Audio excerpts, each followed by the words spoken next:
রোজা শেষে ইফতার এক টেবিলে বসে শুধু খাওয়া নয়, এটি একটি পারিবারিক বন্ধন। সেই বন্ধনকে আরো সুস্বাদু, মজাদার এবং পরিপূর্ণ করতে আমরা এই আয়োজনে নিয়ে এসেছি অনেক রকম রেসিপি। এসেছি টপার মজার ইফতার নিয়ে এটিএন বাংলায়। প্রতিদিনকার মতো আমি আছি বিজয়ী বরকতুল্লাহ, আমার সাথে আছেন international master chef Daniel. Hello chef, আজকে কি দেখব? আজকের রেসিপিটা হচ্ছে রাজমা বিফ। রাজমা দিয়ে বিফ দিয়ে একটু গ্রেভি আইটেমে আমরা একটা কারি আইটেম তৈরি করব। রাজমা বিফ, আচ্ছা। আমরা রান্না চলে যাওয়ার আগে একটু হ্যাঁ, উপকরণগুলো দেখে আসি। অবশ্যই অবশ্যই তাই। দর্শক দেখে নিন উপকরণগুলো। বিফ রাজমা তৈরি করতে যা যা উপকরণ লাগছে: গরুর মাংসের কিমা, কিডনি বিনস, কিউব করে কাটা আলু ভাজা, টমেটো পেস্ট, পেঁয়াজ কুচি, রসুন কুচি, হট স্পাইস পাউডার, হলুদ গুঁড়া, লাল মরিচের গুঁড়া, আদা ও রসুন পেস্ট, জিরা গুঁড়া, ধনিয়া গুঁড়া, কালো ও সাদা গোলমরিচ গুঁড়া, চিনি, লবণ এবং তেল। দর্শক দেখে নিলাম উপকরণগুলো, এখন সরাসরি রান্নায় চলে যাই, চলুন। আজকের রান্নাতে আমরা আরো কিছু ট্রিক্স এন্ড টিপস তো অবশ্যই দিব। হ্যাঁ, প্রথমেই যে টিপসটা দিব সেটা হচ্ছে কারি আইটেম যখনই বলবো তখন আর ফ্রাই প্যান থাকবে না, আচ্ছা, তখন কড়াই। সস প্যান অথবা কড়াই। কড়াই, হ্যাঁ, হ্যাঁ। এই ধরনের আইটেম, কারণ গ্রেভি যত হবে উঁচু দিকে উঠে যাবে না, ডিপ থাকবে। একটা গর্তওয়ালা গর্তওয়ালা যেটা বলি কড়াই আমরা। লাগবে। আমরা দিয়ে দিব হচ্ছে অয়েল। এখানে আমরা দেবো 15 ml অফ অয়েল, একটু বেশি, কারণ রাজমাটাকে প্রপারলি একটু ফ্রাই হতে হবে। রাজমা যদি ফ্রাই না হয় না তাহলে টেস্ট আসে না।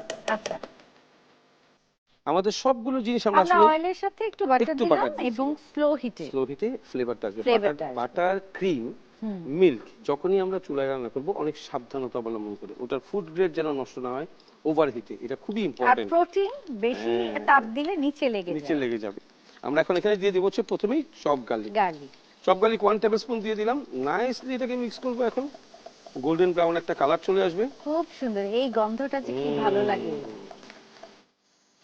এরপরে সাথে সাথে আমরা দিয়ে দিব হচ্ছে আমাদের যে বাটা মশলা থাকবে না, আদা, আদা আর রসুন রসুন বাটা। একসাথে, এটা আমরা দিয়ে দিব হচ্ছে 1 টিস্পুন। হ্যাঁ। এখন আমরা দিয়ে দিব হচ্ছে অনিয়ন চপ। এই অনিয়ন চপটা দিয়ে দিব। এখন আচ্ছা। অনিয়ন চপ দিয়ে এটাও ফ্রাই হবে। আমরা কিন্তু খেয়াল করেছি সব পেঁয়াজ চপ মশলা কুচি। দিচ্ছি। হ্যাঁ, পেঁয়াজ হ্যাঁ। কুচি দিলাম। এবার রাজমা কিন্তু অলরেডি ডান, আমি একটু দেখিয়ে দিচ্ছি।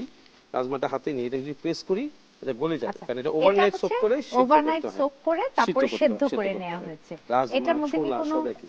লবণ গেছে না, সেদ্ধ লবণ করার দিব না, সময়? সিদ্ধ করার সময় লবণ দিব না, প্লেন রাখবো সবসময়। লবণ দিলে কি হবে, ছেড়ে দিবে, একদম একদম মেল্ট হয়ে যাবে। হ্যাঁ। লবণ হচ্ছে অনেক বেশি পাওয়ারফুল। এখন আমরা যেহেতু কাঁচা হচ্ছে শুধু মাংস, তাহলে মাংসটাকে আমরা আগে দেব দিয়ে দেবো। কিমাটাকে কিমা। আমরা জাস্ট একটু কুক করে নেবো, দ্যাটস অল। এটাকে একটু ফ্রাই করে নেবো, এবং এটা এত কম সময় লাগবে যে বিফ কিমা সবচেয়ে কম সময় লাগবে। ফ্যাট আছে, ফ্যাটটা এখন গলে যাবে। এই কিমা কিন্তু ফ্যাট সহ, 10% ফ্যাট, 90% মিট। এটা কিন্তু অলরেডি এখনই কুক হয়ে যাবে। এখন এটা কুক হতে হতে আমরা সিজনিং গুলো দিয়ে দেবো। Black pepper, white pepper, salt to taste. Salt and sugar sugar একটু ব্যালেন্স দিতে হবে, সুগার Balance সল্টের। করার জন্য। এবং এটার সাথে এখন আমরা দিয়ে দেবো হচ্ছে টমেটো পেস্ট। Tomato paste. আর যদি কেউ টমেটো পেস্টের টিন খুঁজে না পায় মার্কেটে, তাহলে সে চপ টমেটো দিয়ে দিতে পারে, কোনো চপ অসুবিধা নেই। টমেটো। এখন আমাদের যে মশলা গ্রেভি, যেটা গ্রেভি মশলা, যেটা এখানে আমাদের ধনিয়া পাউডার, জিরা পাউডার, জিরা। লিটল বিট অফ গরম মশলা পাউডার, জিরাটা কি ফাঁকি ফাঁকি না সব কাঁচা সব জিরা? পাউডার, আচ্ছা। সবগুলো। আরেকটা বিষয় হচ্ছে স্পাইসেস যখনই আপনি ইউজ করেন এই ধরনের মশলা করতে, মাস্ট বি আপনি ওটাকে একটু তেলে নেবেন। তেলে নিলে রান্নার আচ্ছা। পরে এইটা রিস্ক থাকে না যে মশলা কাঁচা রয়ে গেল, বিকজ অলরেডি এটা তেলে নেওয়া পাউডার হ্যাঁ, করা। কিন্তু দোকানে কিন্তু জিরা কিন্তু আবার হ্যাঁ, কাঁচা জিরাটাকেও কাঁচা তারা জিরা পাউডার করে, থাকে। কিন্তু আমরা যখনই মার্কেট থেকে কিনে নিয়ে আসি, হ্যাঁ। ওটাকে যদি এটা ভালো থাকবে আপনার ঘরে যখন তেলে? আপনি রাখবেন না, হ্যাঁ। এনে প্যাকেটটা ছেড়ে দিবেন স্লো হিটে। এই টপারের যে প্যান আছে, টপারের প্যানে করলে সবচেয়ে ভালো, হ্যাঁ। গ্লেজ বেশি নষ্ট হবে না। ওটাতে তেলে নিলে একটু বাস 10 মিনিট শুধু নাড়াচাড়া দিয়ে তেলে একদম। নিলে রোস্টেড হয়ে গেল। এরপরে রেডি টু ইট। এখন হচ্ছে আমরা এটাকে সুন্দর করে কুক করবো নাইসলি। এখন দিয়ে দিব হচ্ছে আমাদের ঝাল। ঝাল তো আমরা একটু বেশি খেতে পছন্দ করি সব সময়। আমরা একটা পাকা চিলি নিয়ে নিলাম, জাস্ট 3টা পিস করলাম। চাইলে আমরা গ্রিন চিলিও দিয়ে দিতে পারি। এটা দিয়ে আমরা আরেকটু মিক্স করব নাইসলি। এখন দিব আমরা ভেরি লেস ওয়াটার, একদম কম। আচ্ছা, এটাই হচ্ছে ওই মাংসটা সহজে যাতে আমার সেদ্ধ হয়। হ্যাঁ সেদ্ধ হবে, প্লাস কাঁচা ফ্লেভারটা উড়ে যাবে স্টিমে। আর আমরা কিন্তু হিট বাড়াচ্ছি না, হিট কিন্তু আমরা স্লোতেই রাখছি। একই হিটে। হ্যাঁ, এই যে স্মোকটা যাচ্ছে, হ্যাঁ। এটা কাঁচা যত মশলার ফ্লেভার ছিল সব চলে যাবে, বাষ্প হয়ে উড়ে যাবে, আর প্রপার আসবে। এখনই দেখবো আমরা তেলটা উঠে আসছে। তেলটা উঠে এখন আসছে। কোনো পানি নেই, অনলি অয়েল। সো আমাদের এখানে এখন আমরা দিয়ে দিব হচ্ছে পটেটো। এই পটেটো কিন্তু ছোট ছোট করে আমরা রাজমা বিনের সাইজে করে কেটে এটাকে ডিপ ফ্রাই করে রেখেছিলাম। ফ্রাই করে এরপরে ভেজে দিয়ে- রাখা ভেজে রাখা হয়েছে। হয়েছিল। এরপর দিয়ে দেবো রাজমা। এখন শুধু মিক্সিং প্রসিডিউর, এখন আর রান্নার কিছু নাই, রান্নার সব কিছু ডান। এটা আমরা শুধু মিক্স করব। রোজার মাসে আমি বলবো সবাই তো আমরা ছোলা দিয়ে মুড়ি দিয়ে মাখিয়ে খাই, একবার যেন আমাদের যারা গেস্ট আছেন তারা এটা দিয়ে একটু ট্রাই করে মুড়ি মাখাটা কেমন, এটা আরো বেশি মজা হয়। Potato is there, kidney bean, হ্যাঁ, রাজমা হ্যাঁ। দেয়ার, মশলাটাও বেশি, শুধু মুড়ি দিয়ে মাখাই শুধু দিতে হবে। মুড়ি দিয়ে মাখিয়ে অনেক খেলে টেস্টি হয়। হবে।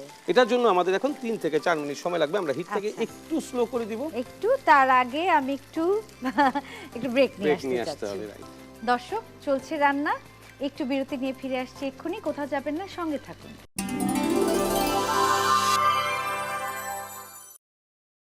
বিরতি নিয়ে ফিরে এলাম টপার মজার ইফতারে। চলুন দেখি কি রান্না হচ্ছে। আমাদের এটা ব্রেকের আগে আমরা প্যানের মধ্যে রেখে দিয়েছিলাম, হিটটাকে স্লো ছিল। এখন আমরা কি করব, লাস্ট ফিনিশিং এ যাব। এখন medium to high heat, heat কিন্তু বারবার ওঠানামা করতে হয় অনেক কাজে। এখন প্রপারলি আমরা একটু পরে পরে মিক্সও করব, আর আমাদের গার্নিশের জন্য একটু প্রিপারেশন নিব। আচ্ছা। আমরা নিয়ে নিব স্মল লেমন, লেবু। একদম স্মল লেমন কিছু স্লাইস করে রাখছি। গার্নিশিংটা কাটা হাতে থাকলে না খুব সুবিধা হয় প্রেজেন্টেশন করতে। আমরা একটু কাট করে নিব চেরি টমেটো 2 পিস, আমরা জাস্ট গার্নিশিংটা আমাদের পাশেই রেখে গার্নিশিংয়ের দিচ্ছি। জন্য। এখন থেকে নিয়ে নিব হচ্ছে আমরা রেড চিলি একটা, আরেকটা রেড চিলি যেটা আমরা উপরে দিব, যেটা কুকিং এ দিয়েছি সেটা আলাদা, সেটা আলাদা। 2 পিস। আর এরপরে আমরা রাখবো হচ্ছে চপড কোরিয়েন্ডার। এগুলোর জন্য হচ্ছে লোভনীয় হয় কিভাবে মশলা, যে কোনো কারি উপরে যদি একটু কোরিয়েন্ডার ছেটানো থাকে, দেখতে সুন্দর হয়, হ্যাঁ, আর মোগল আর খাবার, গন্ধটাও বেরোয়। আর ঠিক সেরকম মোগল খাবারে, মোগল খাবারে সবচেয়ে ভালো হয় হচ্ছে যদি বেরেস্তা থাকে, তো বেরেস্তাটা হচ্ছে সবচেয়ে ভালো। তো আমি আবার এটা বলে দিই, মোগলের হট খাবার, কারণ একবার এরকম হয়েছিল, আমি একজনকে বলেছিলাম যে বেরেস্তা দিবেন, সে ফিনিতেও বেরেস্তা দিয়েছে। তখন বলেছিলাম সবকিছু বেরেস্তা দিলে ভালো মোগল, তবে ফিনিও তো মোগল, সে ওর মধ্যে দিয়েছি। তো ওটা যেন আবার ভুল না হয়ে যায়। সো হট ফুড বলতে হচ্ছে গরম আমরা কিন্তু খাবার। আগে থেকে বেরেস্তা রান্না করে রাখি। হ্যাঁ, বেরেস্তা মানে সবাই বেরেস্তা নিজে রাখে, বানিয়ে রাখি সবাই আর কি। বানিয়ে রাখে। আর দেশি পেঁয়াজ ছাড়া কিন্তু ভালো বেরেস্তা হবে একদম না, মচমচে হয় না। হ্যাঁ, সালাদ যেটা ছোট এটা দিয়ে মচমচা আবার করতে হবে। তেলের মধ্যে একটুখানি চিনি দিতে হ্যাঁ, হয়, তাহলে এটাতে crispy বেরেস্তাটা একদম ক্রিস্পি থাকে। হ্যাঁ, আর এটাকে অনেকে বানিয়ে কি করে বাইরে রেখে দেয়, না না না, একদম চিলারে। Air tight. হ্যাঁ, এয়ারটাইট এবং চিলারে রাখলে পরে সবসময় ক্রিস্পি থাকবে। আচ্ছা। ফ্রিজে নরমাল যেটা বলি আমরা সেখানে। So, আমাদের এটা ডান, আমরা এখন প্রেজেন্টেশনে চলে যাব। আমাদের গার্নিশিংও কাটা শেষ। আর দর্শকদের বলেও দিব যেন এটাকে তারা অবশ্যই আলু ভাজাটাকে যেন তারা ভেজে এটাকে ফ্রিজে রাখতে পারে, ইজি যেন হয় তাদের জন্য। তো আমরা এটা একটু সামনে রেখে নিচ্ছি।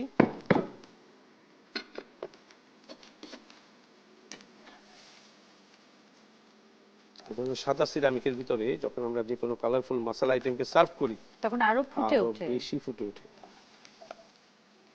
আর প্রফেশনাল যতগুলো কিচেন আছে, যেগুলো আমরা রেস্টুরেন্ট বা হোটেল কিচেন বলি, এখানে শেফরা সবসময় হোয়াইট কালারের সিরামিকটাকেই প্রেফার করে, যেন খাবারের মাঝে অন্য কোনো সিরামিকের কালার এসে খাবারটাকে নষ্ট না করে। ডিস্টার্ব না করে। এটা এখানে থাক। এখন হচ্ছে সাজানোটা, চেরি টমেটো, চাইলে পরে আমরা অন্য টমেটো দিতে পারি, চিলি যেটা গেস্ট একদম ভিজুয়াল না, চিলির ভিতরে সিডস গুলো দেখা যাবে। আমরা এরপর গ্রিন হচ্ছে- চিলিও তো দিতে হ্যাঁ, পারি। গ্রিন চিলি দিতে পারি চাইলে। আমরা গ্রিন লেমন স্লাইস গুলো দিয়ে দিলাম একটা উপরে এইভাবে। বাহ, আফটার এন্ড হচ্ছে sprinkle of coriander. Coriander. So আমরা একটু হোয়াইট করে নিচ্ছি। সবসময় খাবার সার্ভ করার সময় পাশে হোয়াইট করে দিতে হয়, যেন নিখুঁত হয় পুরো জিনিসটা। মানে নেব আন্ডারলাইনার, আন্ডারলাইনার ইজ এ মাস্ট, কেন ওইটারা ধরতে ধরতে হচ্ছে হবে। এখান থেকে নিয়ে সার্ভ করবে, যে আন্ডারলাইনার এইভাবে দিতে হবে সবসময়। সো এটাই হচ্ছে আমাদের বিফ রাজমা। বাহ, থ্যাংক ইউ শেফ, চমৎকার গন্ধ বেরিয়েছে। You are welcome. চলুন আমরা বসি। টেবিলে চলে যাই। ঠিক আছে।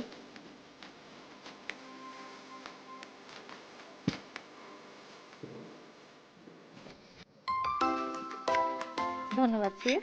আসলে এত মজাদার এবং সুস্বাদু একটি রান্নার সামনে রেখে বসে থাকাটা খুব কষ্টকর, কিন্তু ইবাদতের মাস এটি, এটি আমাদের এক ধরনের ইবাদতের অংশ, সুন্নত, যে আমরা ইফতারকে সামনে রেখে অপেক্ষায় থাকবো। থাকবো টাইম হলেই, তারপর সবাই ইফতার করবে একদম। একসাথে। এবং এটা আমার একটা বিগ এক্সপিরিয়েন্স, বিকজ আমার লাইফে অলমোস্ট 32 ইয়ার্স আমি ইন্ডাস্ট্রিতে কাজ করছি। মিডল ইস্টে সবচেয়ে বেশি সময় কাটিয়েছি আমি, এছাড়া দেশে বিদেশে, দেশ বিদেশের অনেক দেশে। সব জায়গায় যখন রামাদান হয়, রামাদানের সময় দুইটা জিনিস খুব ইম্পর্টেন্ট। একটা হচ্ছে আমরা ফুল প্লেজের সব শেফরা, সব রিলিজনের শেফরা একসাথে আমরা সবার খাবার তৈরি করি, এটাকে ইফতার কাম বুফে আমরা দিই। এবং আমরা অপেক্ষা করি আমাদের গেস্ট কখন আসবে, আজান দিবে, তারা ইফতারটা করবে, তারপর তারা প্রেয়ারে যাবে, আবার আসবে, তাদের ডিনারটা আমরা রেডি করি। সো ওইটা খাওয়ানোটাই না একটা আলাদা আনন্দ আমাদের মধ্যে। আসলে এবং এছাড়াও আমি সবচেয়ে বেশি এনজয় করি হচ্ছে বাংলাদেশে, যখন আমি বাংলাদেশে ইফতারের সময়, হয়তো ওই সময় মার্কেট প্লেসে বা কোথাও আসি, সবাই ইফতারের আয়োজন করছে, ওই সময় একদম নির্দ্বিধায় যার দোকানের সামনে দিয়ে আপনি যেখান দিয়ে যাবেন, সেই কিন্তু আপনাকে ওয়েলকাম করে আপনাকে ইফতার করাবে। এই একদম, একদম। আতিথেয়তাটা মনে হয় না পৃথিবীর কোনো দেশে পাওয়া যায়। সবচেয়ে বেশি আনন্দ হয় ইফতারের মধ্যে। ইফতারের দুপুর থেকে আরেকটা বিষয় বলি, দুপুর থেকে প্রতিটা মহল্লায় প্রতিটা জায়গায় কিন্তু ইফতারের একটা শপ থাকে, খেয়াল করেছেন? যে হ্যাঁ, হ্যাঁ, টেবিল হ্যাঁ। দিয়ে ওটার আয়োজন সকাল থেকে হতে থাকে, সবাই যায় ইফতার কিনে। এই প্রত্যেকটা মোমেন্ট কিন্তু আমাদের জন্য একটা খুব আনন্দের বিষয়। সারাদিন ভীষণ। সবাই রোজা রাখে, রোজা রেখে এই যে খাবারের আয়োজন, তারা চিন্তা করে অতিথিরা সব ঘরে একসাথে বসে খাবে, দ্যাটস ওয়ান্ডারফুল। আর এই সব কিছুর সাথে আমাদের সঙ্গে এবার হচ্ছে টপার। আর টপার আমাদের কিন্তু অনেক সময় বাঁচাচ্ছে এই রান্না করার জন্য। অবশ্যই। এই রান্নাটাকে একদম স্বাচ্ছন্দ্য করায় আমাদের কিচেনে। একদম। ধন্যবাদ শেফ।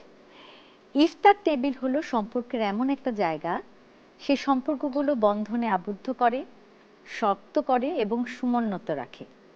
আর তার সামনে যদি থাকে এমন সুন্দর কোনো রেসিপি, আপনারা বাসায় ট্রাই করবেন, দেখবেন সম্পর্কগুলো কত সুন্দরভাবে সহজ হয়ে উঠছে।